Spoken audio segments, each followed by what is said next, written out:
میرے نبی نے فرمایا قیامت کے دن میں اٹھوں گا، میرے دائیں طرف سے ابو بکر اٹھے گا، میرے بائیں طرف سے عمر اٹھے گا۔ حضرت بلال کی قبر ملک شام میں ہے، لیکن میرے نبی نے فرمایا بلال میرے قدموں سے اٹھے گا، مدینے سے اٹھے گا۔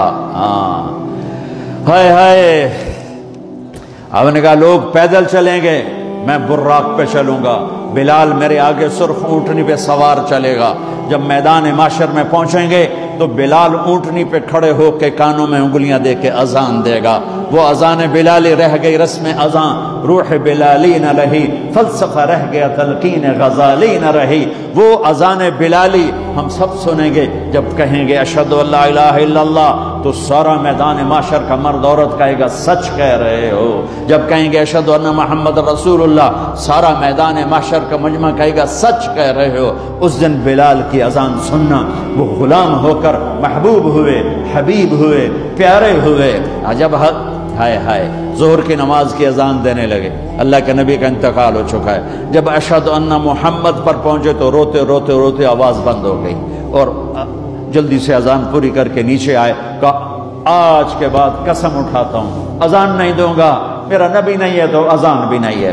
اور حضرت ابو بکر سے اجازت لے کر جب وہ خلیفہ بن گئے، جہاد پہ چلے گئے، 6 مہینے تک آئے نہیں۔ لاکھوں صحابہ جہاد میں گئے، کسی کو میرے نبی خواب میں نہیں آئے، صرف بلال کو آئے۔ بلال یہ کیا بے وفائی، ہم سے ملنا ہی چھوڑ دیا، ہمارے پاس آنا ہی چھوڑ دیا۔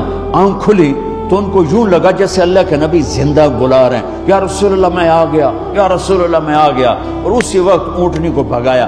21 دن کا سفر، 21 دن کا سفر 7 دن میں کیا، 7 دن صرف نماز اور پیشاب کے لیے اترتے تھے اور بھگاتے بھگاتے بھگاتے۔ 8ویں دن جب مدینے میں پہنچے تو آتے شور مچایا، یا رسول اللہ میں آ گیا، یا رسول اللہ میں آ گیا۔ ان کے ذہن سے نکل گیا کہ آپ تو دنیا سے جا چکے ہیں۔ جب مسجد کے قریب پہنچے تو پھر تڑپ اٹھے اور چیخنے لگے کہ آپ تو ہیں ہی نہیں۔ پھر گئے سیدھے قبر پہ جا کے یوں قبر کو لپٹ گئے، یا رسول اللہ میں تو آ گیا ہوں، آپ کہاں ہیں؟ یا رسول اللہ میں تو آ گیا ہوں، آپ کہاں ہیں؟ یا رسول اللہ میں تو آ گیا ہوں، آپ کہاں ہیں؟ بے قراری میں روئے جا رہے، میں تو آ گیا ہوں، آپ کہاں ہیں؟ میں تو آ گیا ہوں، آپ کہاں ہیں؟ نماز کا وقت داخل ہو گیا۔ کون سی نماز تھی اللہ ہی جانتا ہے، اور سب کو پتا تھا بلال نے قسم کھائی ہے کہ اذان نہیں دیں گے، لہذا کسی کو جرت نہیں ہو رہی کہ بلال سے کہیں آج اذان بلالی سنا دے۔ تو چند صحابہ کو خیال آیا کہ نبی کے نواسوں کو سفارشی بناتے ہیں، حسنین۔ آپ نے فرمایا میری آنکھوں کی ٹھنڈک حسن اور حسین، میرے جنت کے پھول حسن اور حسین۔ آپ ان دونوں کو اٹھاتے اور دونوں کو سینے سے لگاتے اور کہتے ہیں اللہ میں ان سے پیار کرتا ہوں، تو بھی ان سے پیار فرما، اور جو ان سے پیار کرے ان سے بھی پیار فرما، اور جو ان سے بغض رکھے ان سے بغض رکھ، جو ان سے نفرت کرے ان سے نفرت کر، جو ان سے پیار کرے ان سے پیار کر۔ صحابہ آئے بچوں کے پاس، حسن حسین، کہ بچوں آج کسی کی نہیں چلے گی، تم بلال سے کہو اذان دے۔ تو یہ دونوں ننھے منھے بھائی، حسن 7 سال کے، حسین 6 سال کے، 10 مہینے کا فرق تھا دونوں بھائیوں۔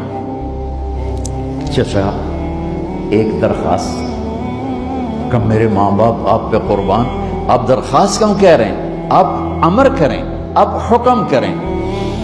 کہنے لگے جیسے آپ ہمارے نانا کے لیے اذان دیتے تھے آج ہمارے لیے دے دو۔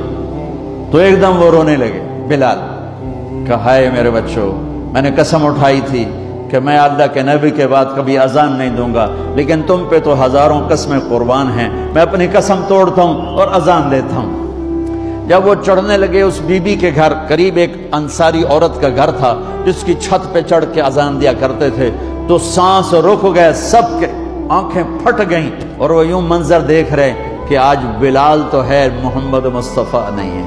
آج اذان بلالی تو ہوگی لیکن محمد مصطفیٰ کی جھلک نہ ہوگی۔ جب ان کانوں میں انگلیاں،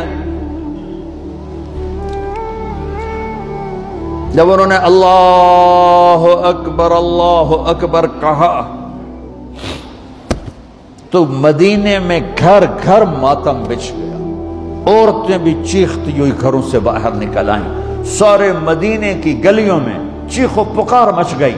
اور یوں سب کو لگا جیسے محمد مصطفیٰ زندہ ہیں اور ان کا زمانہ ہے، لیکن آپ تو جا چکے تھے۔ یہ بلال کو جو رتبہ میرے رب نے دیا، یہ غلامی مصطفیٰ کی وجہ سے دیا ہے۔ آپ سب میرے بھائی بہن بیٹھے ہو، میرے بچے بچیاں بیٹھے ہو، اپنی زندگی کی قیمت لگاؤ، اور یہ قیمت پیسے سے نہیں ہے، پاؤنڈ سے نہیں ہے، ڈالر سے نہیں ہے، ڈگریوں سے نہیں ہے، یہ غلامی مصطفیٰ سے ہے، یہ محمد مصطفیٰ سے ہے۔